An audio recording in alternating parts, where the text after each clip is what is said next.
आज मैं आपको क्रिस्पी फ्राइज बनाना सिखाती हूँ। ऐसी फ्राइज जो आप बाहर जाकर खाते हैं, इंशाल्लाह आप घर में बनाना सीखेंगे और बहुत ही मजे की होती हैं ये। चलिए अब हम रेसिपी की तरफ आते हैं। बिस्मिल्लाह के साथ हम रेसिपी शुरू करते हैं। बिस्मिल्लाहिर्रहमानिर्रहीम।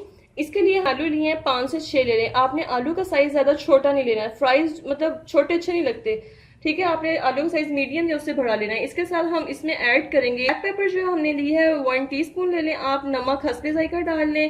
ये ग्राम फ्लोर है। ये आप बेसन जो है आप ये 2 टेबलस्पून आपने डालना है, ठीक है। उसके अलावा जो मैदा है प्लेन फ्लोर जो है ये आपने 2 टेबलस्पून डालना है। चलिए व्यूअर्स, अब इसमें हम इंग्रेडिएंट्स डालना शुरू करते हैं, ठीक है।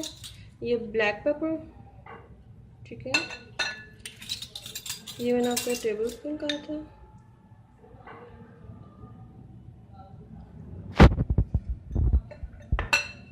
मैदा,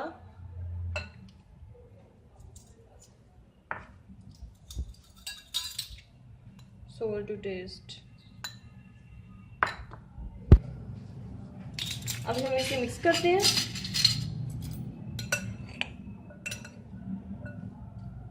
इसको अच्छी तरह मिक्स करें और याद रखें कि इसको मिक्स करके आप फ़ौरन फ्राई कर लें। अगर इसको आप छोड़ेंगे ना तो ये आलू ये जो क्या पानी छोड़ देंगे, ठीक है, नमक की वजह से।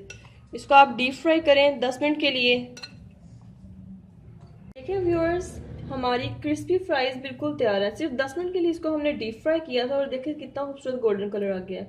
आप इसे केचप के साथ इंजॉय करें।